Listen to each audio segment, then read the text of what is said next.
उम्मीद है दोस्तों आप अच्छे होंगे।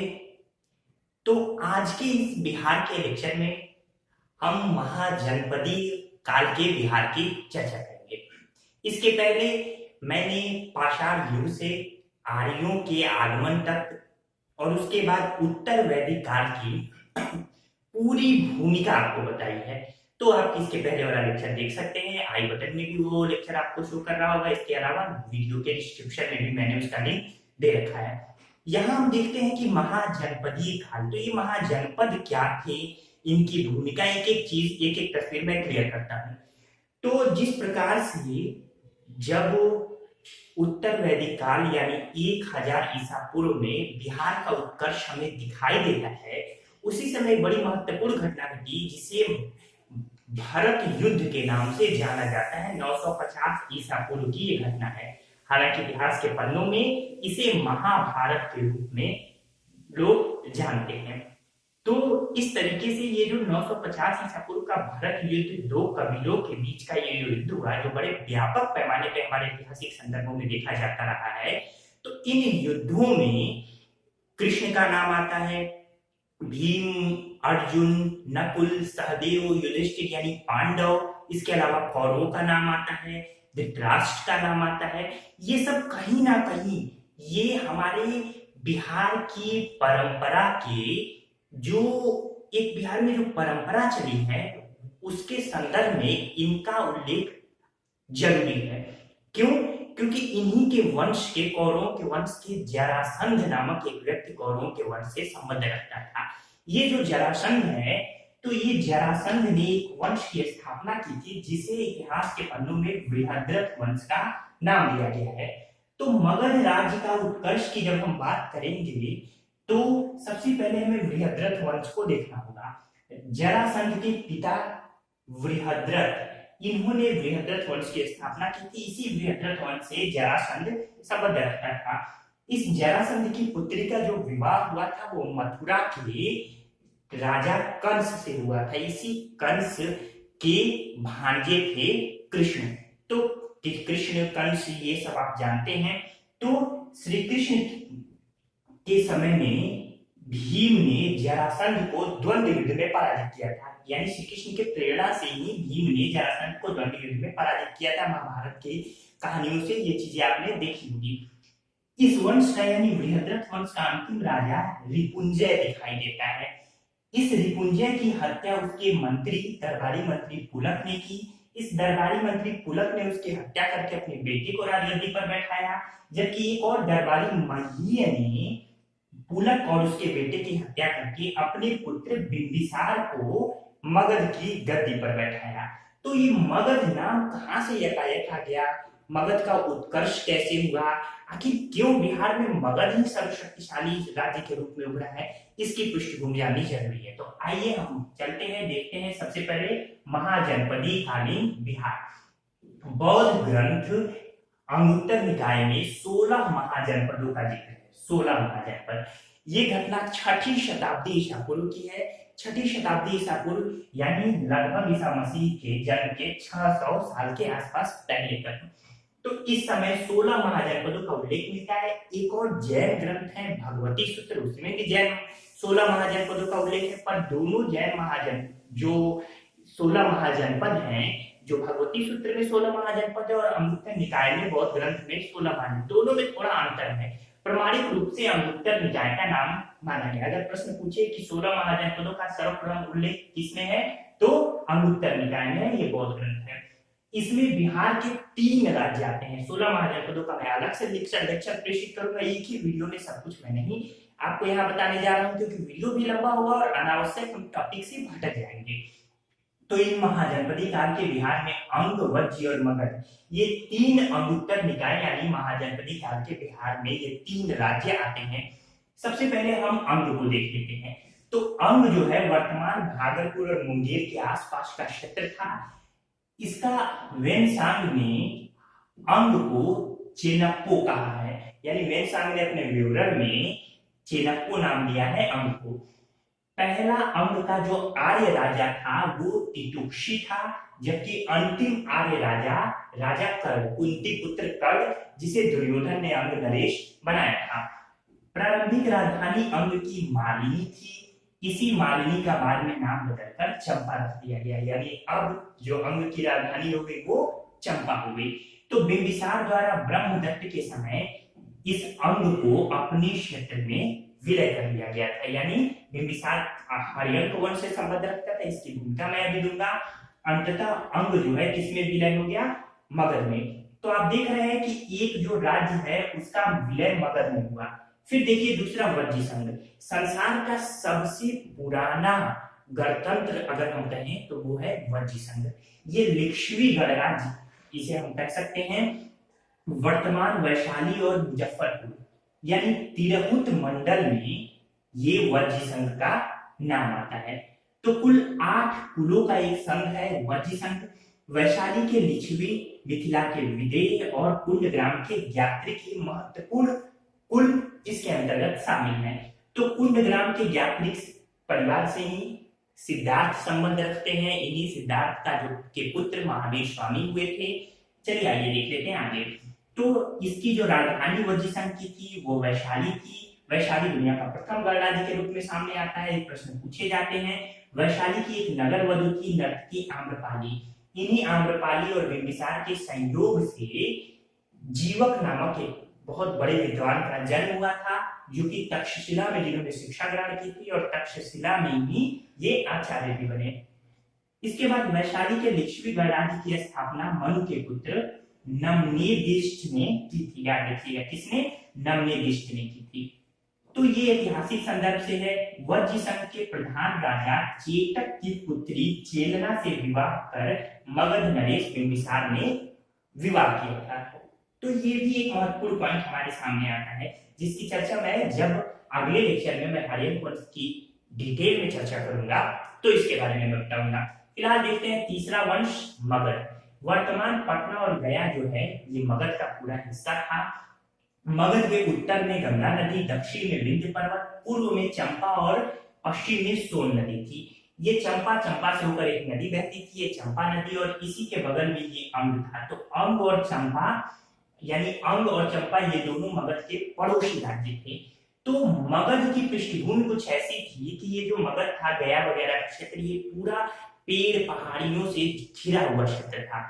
इसमें बहुत इन ये जो पेड़ थे, यहाँ झाड़ियां थी, यहाँ हाथियों का बहुत बड़ा झुंड था। इसके अलावा लौह खदानी भी यहाँ प्रचुर मात्रा में पाई जाती थी, जिसके कारण से मगध में धीरे धीरे तलवार, हथियार, अन्य चीजें आसानी से उपलब्ध हुए। इसके अलावा हाथियों को राजाओं ने अपने युद्ध वगैरह में भी लिया। बिंबिसार पहला शासक था जिसने हाथियों को अपनी सेना में रखा था, ये प्रश्न याद रखिएगा। इस तरीके से मगध के पास, मगध की पृष्ठभूमि ऐसी थी। उसके अलावा आप देख रहे हैं कि एक तरफ पश्चिम में सोन नदी, दूसरी तरफ गंगा नदी, नीचे विंध्य पर्वत और फिर पूर्व में चंपा नदी। तो ये नदियों के क्षेत्र होने के कारण बड़ा उपजाऊ प्रदेश था, कृषि भी बहुत उन्नत थी। इस तरीके से मगध, ये 3-4 ऐसे कारण हैं जिससे मगध का उत्कर्ष बड़ी तेजी से हुआ। तो और मगध शक्तिशाली बनकर उभरा। मगध की प्राचीनतम राजधानी राजगृह है, जिसे गिरिव्रज भी कहते हैं। 5 पहाड़ियों से घिरा हुआ ये क्षेत्र मगध यानी गिरिव्रज या राजगिरी, ये 5 पहाड़ियों से घिरा हुआ एक नगर था, एक क्षेत्र था। बाद में इसकी राजधानी मगध की पाटलिपुत्र हो गई। तो ये भी मैं पूरी भूमिका बताऊंगा। फिलहाल मैं आपको बता दूं कि उदयन के समय में, हरियंक वंश का था, उदयन कहिए, उदयन कहिए, इसके समय में राजधानी पाटलिपुत्र बनी थी, जबकि बिंबिसार और अजातशत्रु के समय में राजधानी राजगृह थी।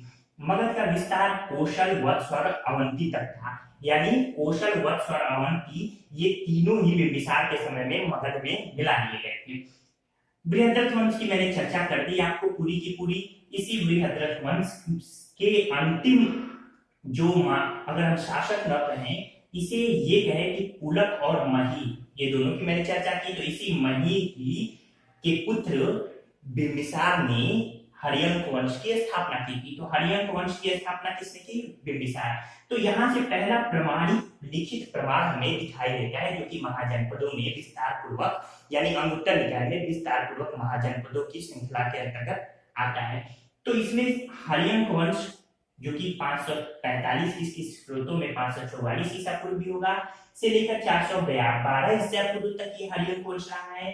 इसके 3 प्रमुख शासकों का नाम आता है बिंबिसार, अजातशत्रु और उदयन।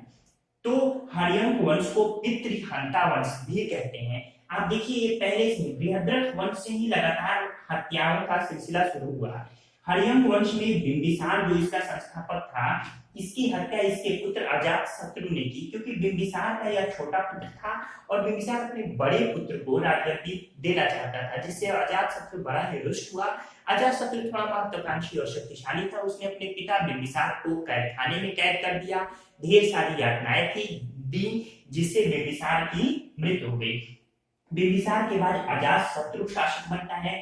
अजातशत्रु के समय में ही प्रथम बौद्ध संगीति का आयोजन हुआ था। प्रथम बौद्ध संगीति जो कि 483 ईसा पूर्व में हुई थी, राजगृह में हुई थी, महाकश्यप की अध्यक्षता में हुई थी। ठीक, तो ये याद रहेगा। तो इस तरीके से सप्तपर्णी गुफा में ये संगीति हुई थी। तो प्रथम बौद्ध संगीति किसके समय हुई? अजातशत्रु के समय हुई 483 ईसा पूर्व में राजगृह के सप्तपर्णी गुफा में, और महाकश्यप की अध्यक्षता में हुई थी। 483 ईसा पूर्व में ही गौतम बुद्ध की मृत्यु भी हुई थी।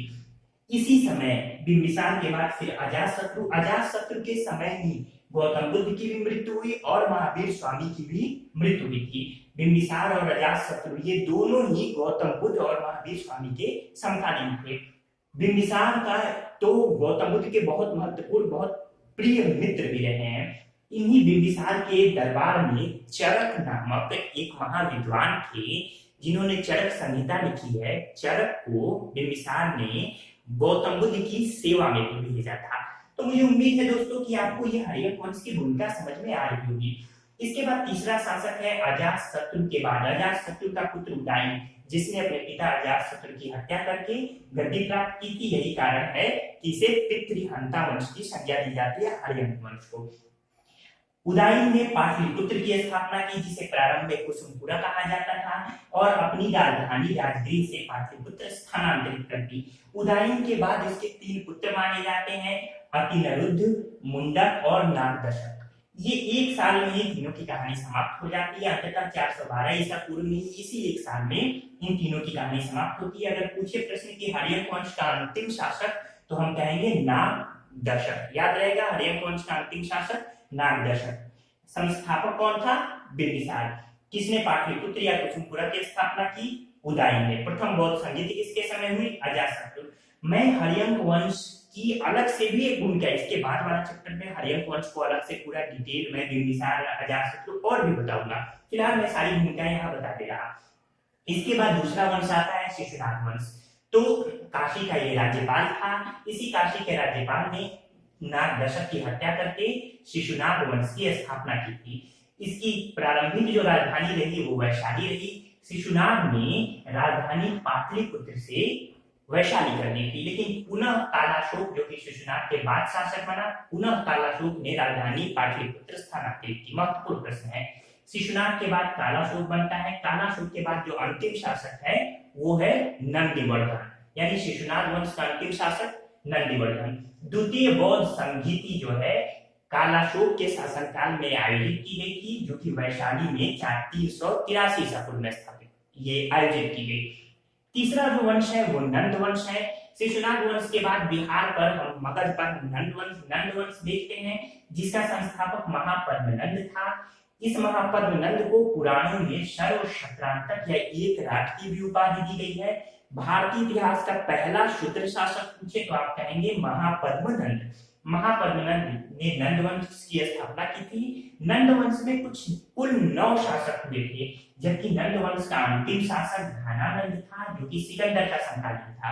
घनानंद काफी शक्तिशाली था, पर जनता के बीच काफी लोकप्रिय था। काफी ये बर्बरता दिखाता था जनता के बीच, इसलिए जनता घनानंद को हटाना चाहती थी। जब सिकंदर आया तो सिकंदर मगध साम्राज्य में आने की हिमाकत नहीं कर सका, क्योंकि उसने और उसके सिपाहियों ने सुन रखा था कि मगध में एक बड़ा शक्तिशाली शासन चल रहा है। खैर, इसकी भूमिका भी मैं आगे देता रहूंगा। इसके बाद से अब घनानंद के बाद अब मौर्य वंश की स्थापना होती है, जनता द्वारा घनानंद को हटा दिया जाता है। सिकंदर के समय यहाँ एक विष्णुगुप्त चाणक्य की राजनीति शुरू होती है। चाणक्य की राजनीति के अंतर्गत, क्योंकि घनानंद ने चाणक्य को अपमानित किया था बड़े दरबार में, चाणक्य बदला लेना चाहते थे। अंततः चाणक्य ने चंद्रगुप्त मौर्य की सहायता से नंद वंश को का समूल नाश किया और मौर्य वंश की स्थापना की 322-23 ईसा पूर्व में चंद्रगुप्त मौर्य ने। चंद्रगुप्त मौर्य के बाद उसका पुत्र बिंदुसार शासक बना, बिंदुसार के बाद उसका पुत्र अशोक। इस तरीके से क्रमागत ढंग से अंतिम मौर्य शासक के रूप में बृहद्रथ का नाम आता है। तो ये पूरा एक अलग से लेक्चर रहेगा, बिंदुसार, चंद्रगुप्त मौर्य, बिंदुसार, अशोक, सब पूरा मैं अलग से बताऊंगा। इसके बाद से मौर्य वंश के बाद से हम बिहार के संदर्भ में शुंग वंश देखेंगे, शुंग वंश जिसकी स्थापना पुष्यमित्र शुंग ने की थी। फिर हम कण्व वंश देखेंगे। मौर्यों के बाद से अब ब्राह्मणों का वंश शुरू होता है। ये जो शुंग वंश, कण्व वंश और आंध्र सातवाहन, ये तीनों ही ब्राह्मण वंश से संबंध रखते थे। कण्व वंश की स्थापना वासुदेव ने की थी, जबकि आंध्र सातवाहन वंश की स्थापना सिमुक ने की थी। सिमुक सातवाहनों के बाद से कुशाण वंश आता है, जिसकी स्थापना कुजुल कैडफाइसिस या कैडफसिस ने की थी। तो इन सभी को हम देखेंगे। इसके अलावा बिहार में गुप्त काल और बिहार में पाल काल, यानी गुप्तकालीन बिहार और पालकालीन बिहार को भी हम प्राचीन इतिहास के अंतर्गत देखेंगे। तो ये आज का पूरा लेक्चर रहा। मुझे उम्मीद है आपको पूरा लेक्चर पसंद आया हो। दोस्तों, पूरी अपनी तैयारी जारी रखिए, कड़ी दर कड़ी सब्र रखिए। मैं धीरे धीरे कड़ी दर कड़ी सारी चीजें आपको बताऊंगा, पूरा कॉन्सेप्ट दूंगा।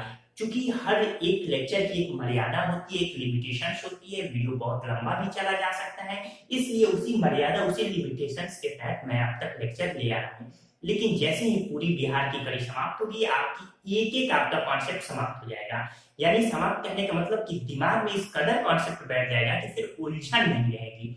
दूसरी बात मैं आपको एक बात बता दूं कि ये जो पॉइंट है, ये केवल बिहार के इतिहास के लिए महत्वपूर्ण नहीं है। आपके किसी भी पीसीएस परीक्षा में होने वाले इतिहास के लिए, या जो भी इसके बारे में भूगोल भी पढ़ाऊंगा, इसके बारे में तमाम चीजें पढ़ाऊंगा, सभी चीजें किसी भी पीसीएस परीक्षा, आईएएस परीक्षा में महत्वपूर्ण है। इसके अलावा एसएससी हुआ, बिहार पीसीएस हुआ, यूपी पीसीएस हुआ, इसके अलावा बिहार पुलिस हुआ, फिर यूपी पुलिस हुआ, रेलवे, तमाम जो भी परीक्षाएं हैं, सबके लिए लेक्चर महत्वपूर्ण है।